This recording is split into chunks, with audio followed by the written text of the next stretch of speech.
오늘 나눌 말씀은 아마 설교를 미리 들어보신 분도 계실지 모르겠어요. 제가 올 초에 어느 교회에서 이 설교를 한 적이 있고 또 여러분 많은 분들이 들으셨다고 들었습니다.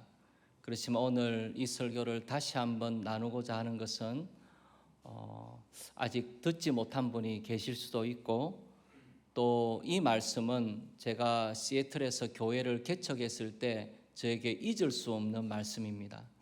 그리고 앞으로 영동교회를 사역하는 내내 제가 또 잊을 수 없는 말씀이기도 합니다. 그래서 오늘 이 말씀을 함께 나누기를 원합니다. 우리 잠시 한번 기도하고 제가 말씀 나누겠습니다. 하나님 아버지, 우리에게 말씀하여 주셔서 감사드립니다.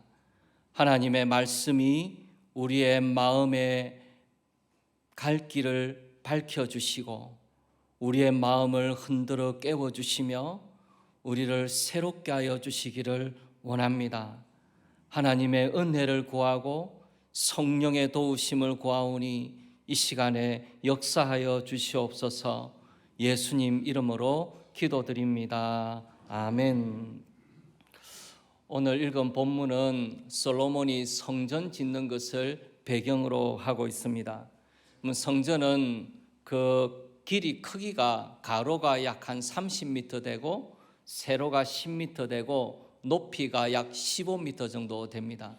오늘날의 기준으로 치면은 그리 큰 건물은 아니에요. 그렇지만 솔로몬 당시에 이 성전은 대단한 건축물이었습니다. 이 솔로몬 성전을 짓는데 7년이란 세월이 걸렸습니다. 그리고 거기에 동원된 사람의 숫자가 거의 20만 명이 됩니다. 얼마나 큰 공사였는지 우리가 짐작해 볼 수 있습니다. 이 성전을 지을 때 아주 값비싼 돌을 잘라다가 성전을 지었는데 성전 지은 사람의 마음이 어떤 것이었냐면은 하나님이 임재해 계시는 그 성전이 될 터인데 어찌 여기서 철 연장 소리가 들릴 수 있겠는가? 그래서 돌을 미리 다 잘라다가 정리해서 운반해서 붙였기 때문에 성전을 지을 때 철 연장 소리가 들리지를 아니했다 그랬습니다. 얼마나 정성을 다해서 건물을 지었는지 몰라요. 이 성전의 안쪽은 백향목으로 마감을 했는데 백향목은 목재 중에 최고로 치는 목재가 됩니다. 레바논의 고산지대에서 자라는데 약 해발 2000m 정도 이상이 되는 고산지대입니다. 아주 혹독한 기후 속에서 자라요. 그래서 묘목으로 자라는데 한 40년 걸립니다. 한 40년 자라도 어린아이 나무밖에 안 돼요. 목재로 쓸 수 있으려 그러면 한 수백 년은 자라야 쓸 수가 있을 만큼 이 백향목은 희귀한 나무입니다. 그리고 이 나무는 혹독한 기후 가운데서 자라기 때문에 아주 강하고 단단하고 향기가 나고 그 나무에 지는 방충제 역할을 하기도 한다 그래요. 그러니까 이 나무가 얼마나 좋은 나무겠습니까? 레바논에서 그 귀한 나무들을 베어다가 다 운반해서 성전의 안쪽을 백향목으로 다 붙이면서 마감을 한 겁니다. 정말 최선을 다했죠. 그리고 성전의 지성소는 가로 세로 높이가 10m 되는 공간인데 거기를 다 금으로 덮었습니다. 그리고 성전의 성소의 바닥 가로 20m 세로 10m 되는 공간도 전부 금으로 덮었어요. 제가 한국에 와보니까 금리빨 산다 하더라고요. 금리빨 파니까 몇만 원 주더라고요. 그런데 그 금리빨도 그만큼 가치가 있는데 이 전체를 금으로 덮었으니까 얼마나 많은 금이 소요가 되었겠습니까? 정말 굉장히 많은 재물이 성전을 짓는데 소요가 되었을 것입니다. 7년 동안 성전을 짓고 20만 명이 동원이 되고 백향목과 아주 좋은 돌과 그리고 금으로 성전을 짓고 그 기물들도 만들었으니까 정말 대단한 공사였다고 말하지 않을 수 없어요. 땀의 결정체라고 할 수가 있습니다. 그렇게 성전을 지으면서 이 성전에 아주 특별한 것이 하나가 있는데 이 성전에는 두 개의 큰 기둥을 성전 현관에다가 세웠더랬습니다. 여러분 사진 한번 보시겠습니까?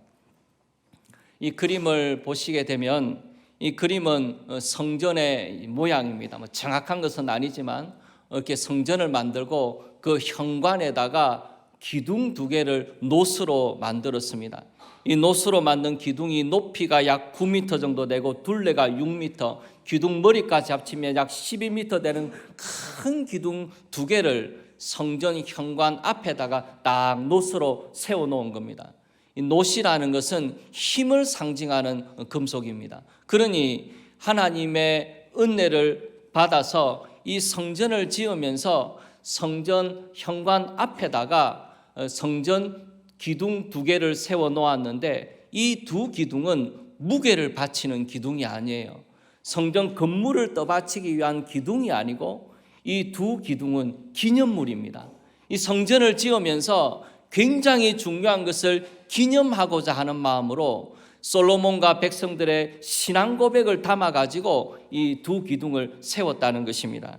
7장 21절에 보면은 이렇게 기록을 하고 있는데 이 2 기둥을 성전의 주랑 앞에 세우되 오른쪽 기둥을 세우고 그 이름을 야긴이라 하고 왼쪽의 기둥을 세우고 그 이름을 보아스라 하였으며, 기둥 2개를 세웠는데 오른쪽의 기둥을 야긴이라 그렇게 이름을 지었고 왼쪽의 기둥을 보아스라 그렇게 이름을 지었다는 겁니다.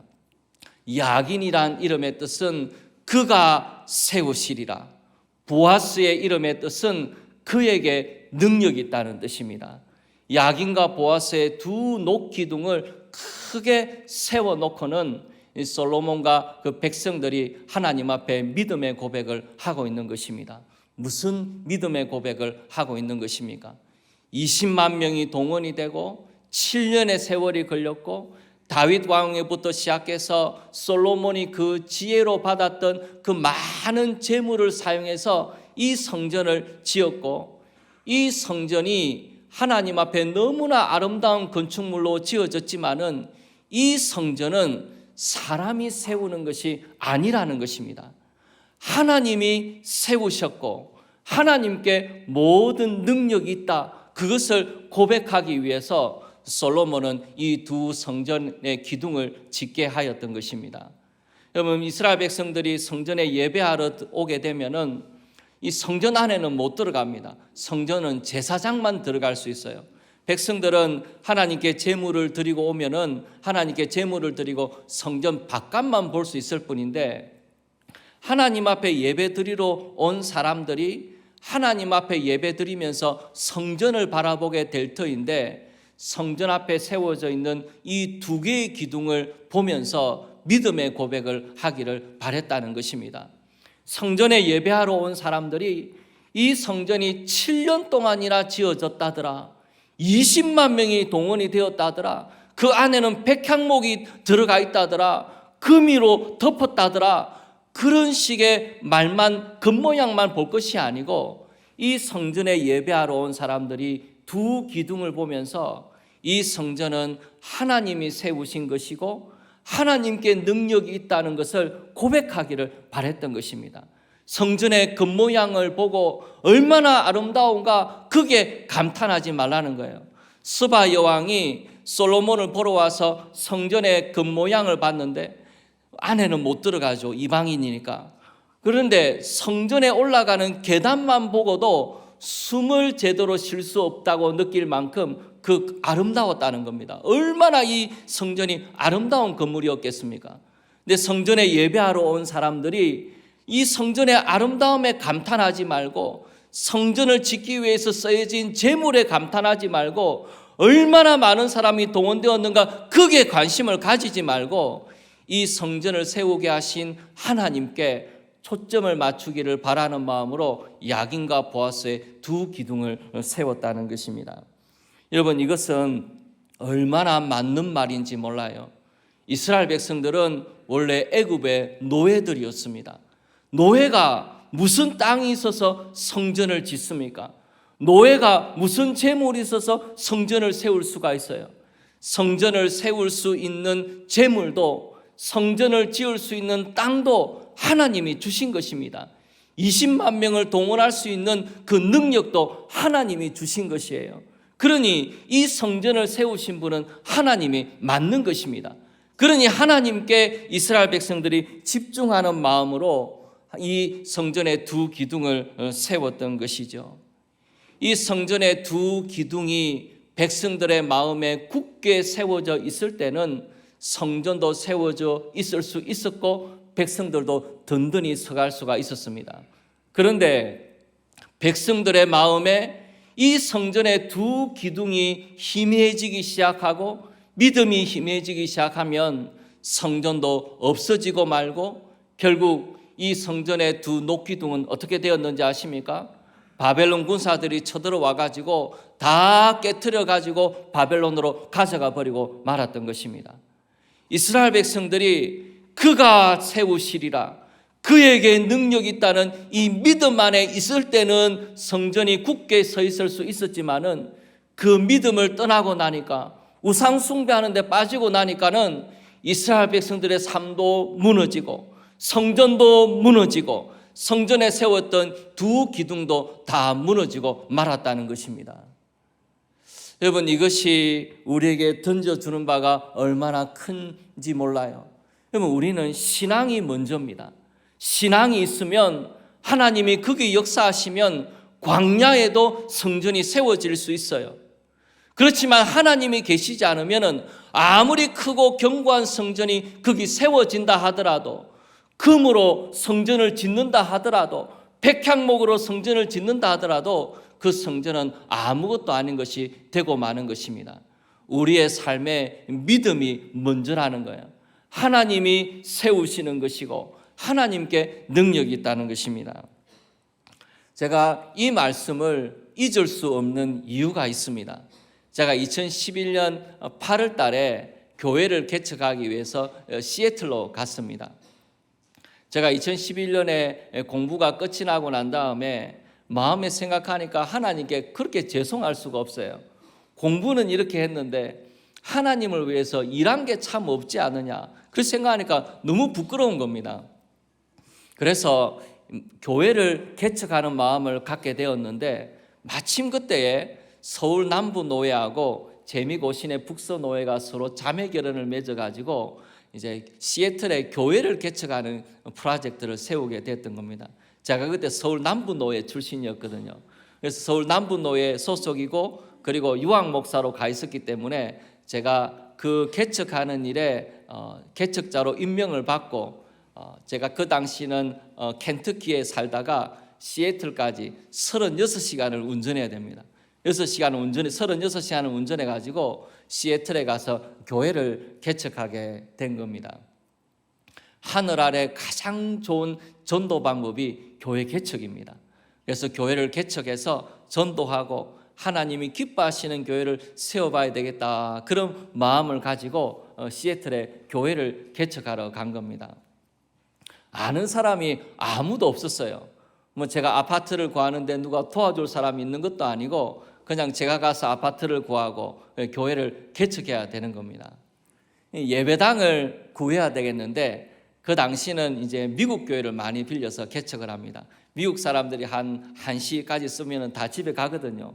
그러면 그 예배당을 빌려서 오후에 예배를 드리는 겁니다. 그래서 예배당을 빌려야 되겠다 생각을 하고 다니면서 예배당을 찾아보는데 잘 안 빌려줘요. 이 예배당 빌려주면 아이들이 와서 기물도 파괴하고 예배당도 더러워지고 하니까는 미국 사람들이 잘 안 빌려주려고 하는 겁니다. 그리고 제가 그때 예배당을 빌릴 때 기준이 뭐였냐면 주차장이 넓어야 된다. 미국은 다 차를 타고 다니니까 대중교통이 별로 없으니까 차를 타고 올 거니까 주차장이 넓은 데를 찾아야 되겠다 마음 먹고 주차장이 넓은 데를 찾으러 다녔는데 잘 안 빌려주더라고요. 그러다가 우연히 집 가까운 곳에 슬라빅 사람들이 모이는 교회가 하나 있는 겁니다. 보니까 주차장이 한 200대 될 수 있어요. 괜찮네 생각을 하고는 그 교회 목사님을 한번 만나봐야겠다 싶어가지고 교회를 찾아갔는데 현관 앞에 다 러시아 말로 적혀 있으니까 어떻게 연락할 길이 없고 계속 예배당 문이 잠겨 있는 겁니다. 몇 번을 찾아갔는데도 잠겨 있어요. 그러다가 한 번 또 찾아갔는데 이번에는 목사님 파킹랏에 차가 딱 세워져 있고 교회당 문이 열려 있고 목사님 안에 계신 겁니다. 찾아가가지고 교회를 개척하려고 왔습니다.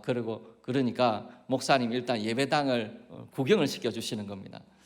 들어가 보니까 제가 또 예배당 구할 때 기준이 뭐였냐면은 아이도 아무것도 없는데 기준은 많았어요. 그래서 그 기준은 일단은 한글 학교도 해야 되고 주일 학교를 해야 되니까 클래스룸이 많은 곳을 찾아야 되겠다, 그렇게 생각하고 있었거든요.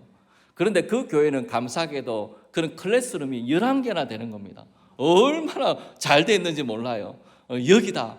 그리고 또 보니까 우리가 집회할 수 있는, 예배 드릴 수 있는 공간이 우리가 쓰기에 딱 적절한 곳이에요. 바로 뒤에 부엌도이고. 그래서 이만한 곳이 없다 생각을 하고 예배당을 다 보여주시길래 이제 목사님께 예배당을 좀 빌렸으면 좋겠습니다. 그러니까 목사님이 교인이 몇 명이나 있느냐라고 물어보시더라고요. 교인이 우리 식구밖에 없습니다. 5명입니다. 그러니까 목사님이 허허허 이렇게 웃으시더니 그 다음에 200불만 내라 그랬어요. 그 당시 예배당 빌리면 한 1,500불, 2,000불 가량 줘야 됐었거든요. 근데 불쌍하게 생각하셔가지고 200불만 그렇게 드리기로 하고 전기세만 되는 거죠. 우리가 예배당을 빌리게 된 겁니다. 그래서 주일날 2011년 8월 첫째 주에 이제 예배당을 가서 준비를 했어요. 몇 명이 올 줄 모르니까 의자를 믿음이 있어야지. 믿음으로 한 6, 70개 쫙 깔아놓고 그 다음에 이제 하는데, 저희 큰아들이 그 당시에 8학년이었으니까 중학교 한 2학년 나이 정도 됐었습니다. 걔가 이제 피아노를 치는데 이 반주자처럼 잘 치는 게 아니고 코드로 뜨듬뜨듬 치는 아이가 있었어요. 그래서 네가 반주를 맡아라. 너 반주자다. 이제 그래서 큰아들을 반주자로 임명을 했습니다. 전략이 뭐냐면은 토요일 날 걔가 칠 수 있는 게 뭐가 되는지를 찾아보고 그것만 계속 부르는 거예요. 앞으로 계속. 그리고 둘째 아들이 5학년이었습니다. 5학년인데 키가 조그만한 귀엽게 생긴 5학년 둘째 아들이 있어가지고 주보를 주면서 네가 안내를 맡아라. 그래서 안내자로 임명을 했습니다. 그래서 아들 둘이가 반주하고 이제 안내를 맡고, 그 다음에 그 제 막내딸이 2살이었거든요. 그러니까 아내는 유모차를 가지고 우리 딸 본다고 막 다니고 그러니까 예배에 앉아 있을 수도 없어요. 그래서 두 아이를 앉혀놓고 이제 설교하면서 예배당에서 예배를 드리기 시작한 겁니다. 8월 첫째 주가 되어서 예배를 드리는데 저기서 어느 분이 한 분 오셨어요. 어쩐 일인가 봤더니 은퇴 목사님 한 분이 후배 목사가 교회를 개척한다니까 불쌍하게 생각해가지고 격려차 한번 방문을 하셨습니다.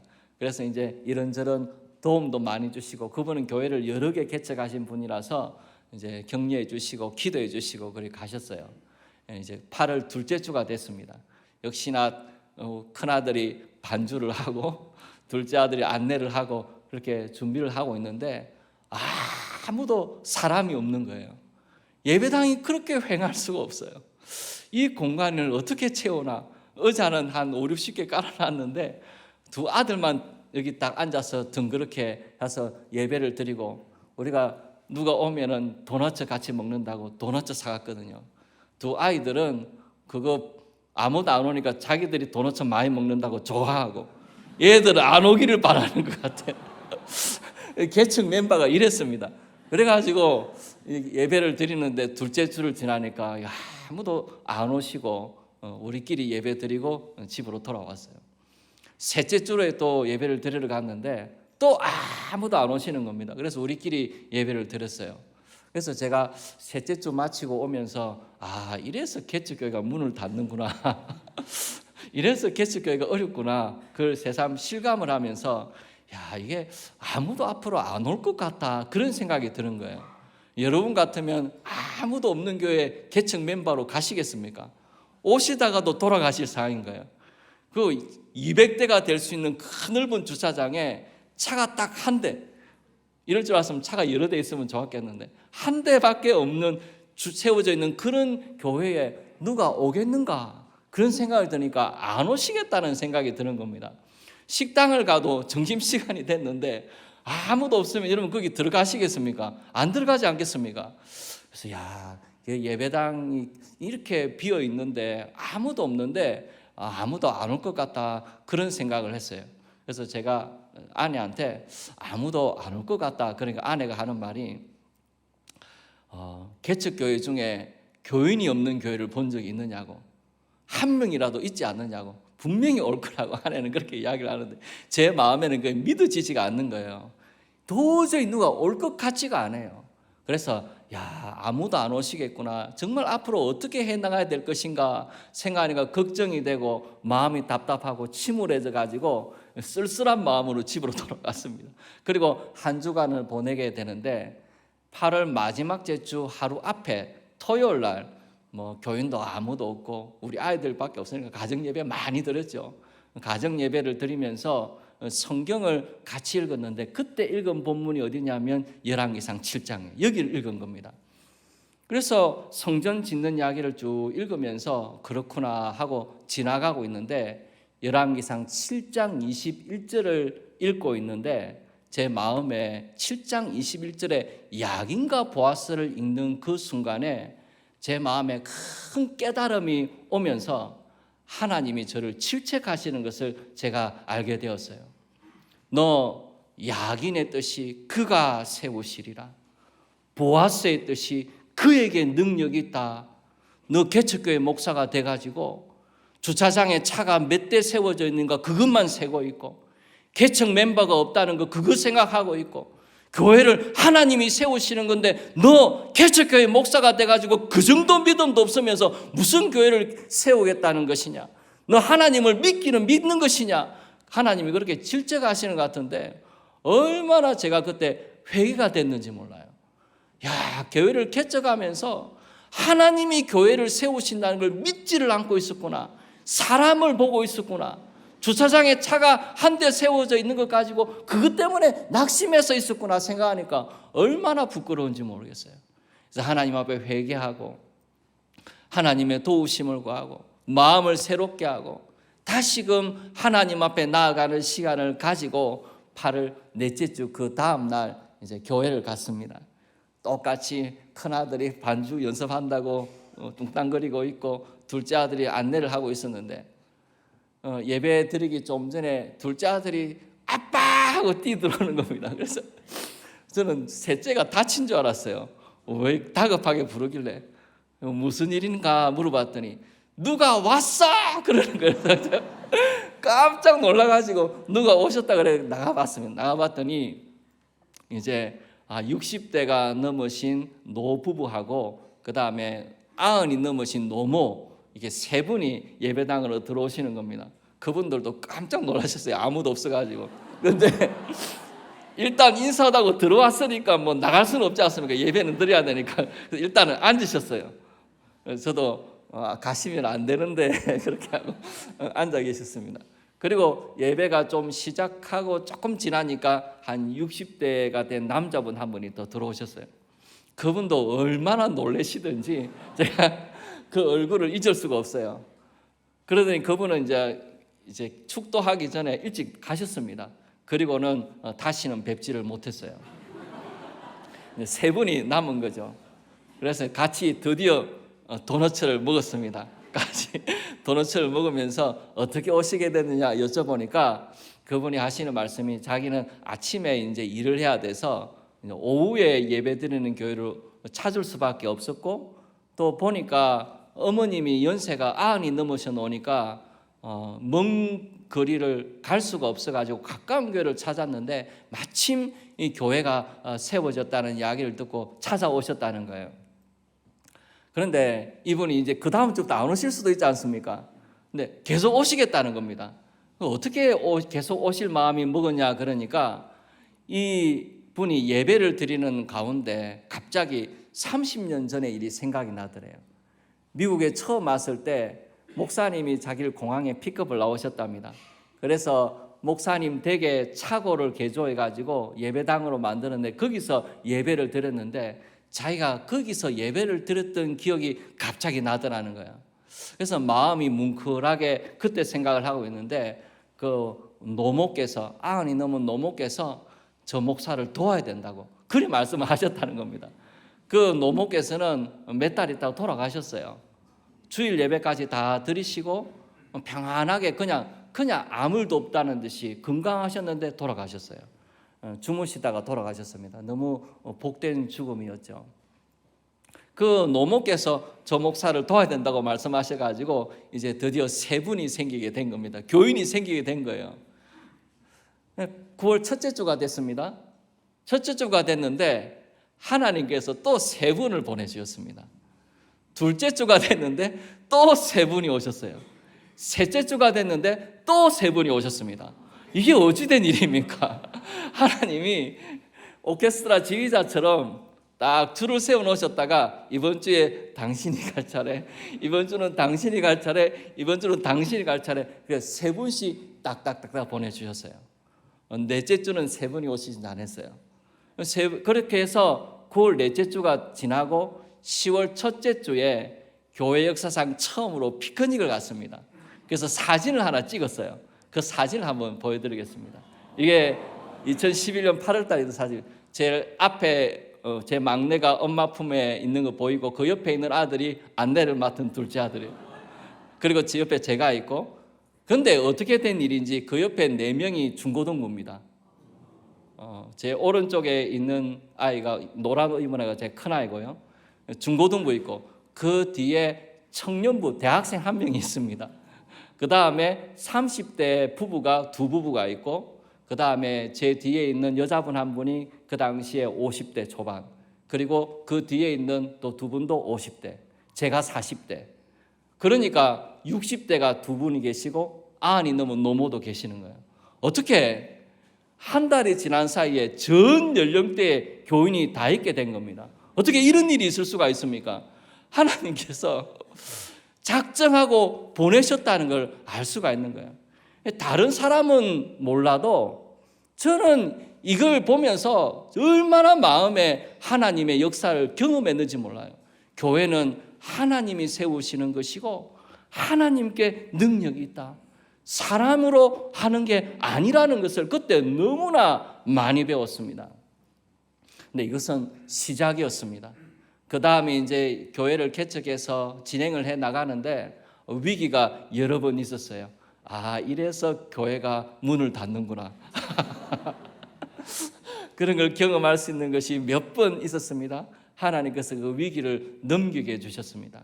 그리고 나중에 예배당을 사서 건축을 했었는데 그 마지막 순간에 이르기까지 하나님께서 얼마나 도우셨는지 몰라요. 그래서 저는 이 교회는 하나님이 세우시는 것이고 하나님께 능력이 있다는 것을 고백할 수밖에 없습니다. 제가 이것을 잊어버릴 수가 없어요.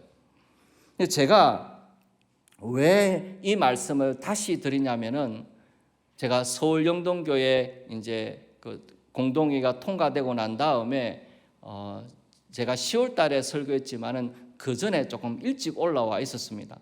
일찍 올라와서 이제 공적인 시무를 하기 전이니까 장로님들을 먼저 쭉 만났습니다. 장로님들을 만나서 각 위원회별로 어떻게 교회가 구성이 되어져 가고 있고 어떻게 교회가 움직여 가고 있는지 설명을 쭉 해주시는데, 제가 장로님들 만나서 본 느낌이 무엇이었냐면은 저는 여러 교회를 봤지만 이렇게 인재들이 많이 모여 있는, 탁월한 사람이 많이 모여 있는 교회를 본 적이 없어요. 그리고 이 교회가, 이 영동교회가 얼마나 잠재력이 놀라운 교회인지, 정말 하나님이 쓰시려고 하면 놀라운 일을 할 수 있는 교회겠다, 그런 생각이 제 마음에 들었습니다. 그냥 자연히 그런 생각이 마음에 들더라고요. 그래서 마음에 이렇게 뛰어난 사람들이 많고 이렇게 능력 있는 사람들이 많으니 하나님께서 참 놀랍게 역사하실 수 있겠구나, 그런 생각을 하고 그 다음날 아침에 제가 하나님께 기도하는 시간을 가질 때였습니다. 어떻게 목회를 해야 되겠는가? 어떻게 이 교회를 하나님의 뜻대로 목회해 나가야 되겠는가? 능력이 부족하니까 기도할 수밖에 없는데, 아침에 기도하고 있는데 하나님께서 저에게 물으시는 것 같아요. 제가 어젯밤에 한 생각을 하나님이 아시는 거죠.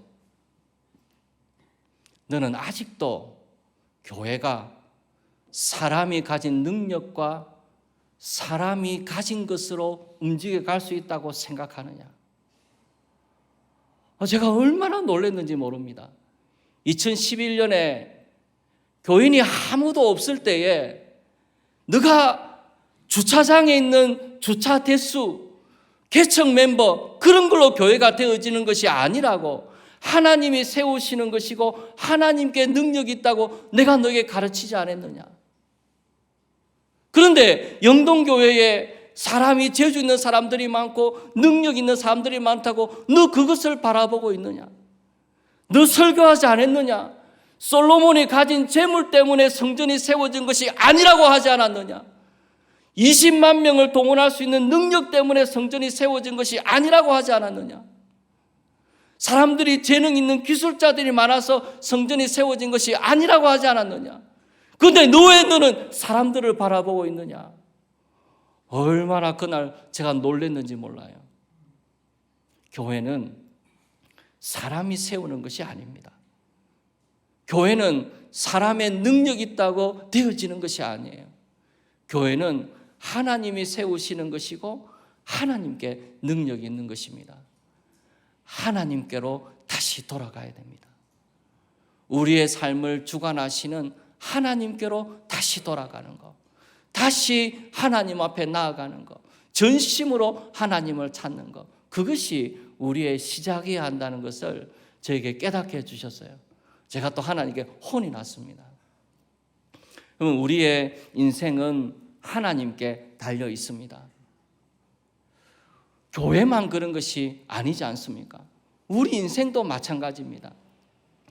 하나님이 세우시는 것이고 하나님께 능력이 있습니다. 사람이 재주가 많다고 해서 인생이 되어지는 것이 아니에요. 하나님이 세우셔야 됩니다. 재물을 얻을 수 있는 능력도 하나님이 주시는 것이고 그 지혜도 하나님이 주시는 것이고 때를 얻는 것도 하나님이 주시는 것이고 우리 인생은 하나님께 달려있는 것입니다.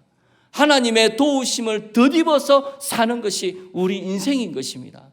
하나님께서 그거 우리에게 말씀해 주고 계십니다. 우리가 우리 인생이 하나님께 달려있다는 거 처음 듣는 말이 아니지 않습니까?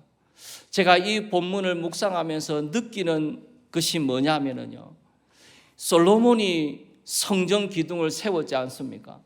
야긴과 보아스라는 그 믿음의 두 기둥을 세웠잖아요. 근데 솔로몬이 말년이 어떻게 됐습니까? 하나님을 버리고 아내들을 쫓아서 우상 숭배했지 않습니까? 자기가 그 두 기둥을 세워놨었는데 와서 예배드리는 사람들이 그 기둥을 보라고 그 두 기둥을 자기가 세웠는데, 자기 손으로 세웠는데, 기둥을 세운 솔로몬 자신이 어떻게 그 믿음을 떠날 수 있습니까? 그것이 사람입니다. 그것이 우리의 연약함이에요. 하나님께서 그렇게 가르쳐 주셨는데 그것을 또 잊어버리는 것이 우리의 마음이라는 겁니다. 그래서 우리가 다시 하나님께로 돌이키고 하나님 앞으로 나아가고 하나님의 은혜를 구하여서 하나님께서 우리 가운데 놀랍게 역사하시는 것들을 기대하게 되기를 원합니다.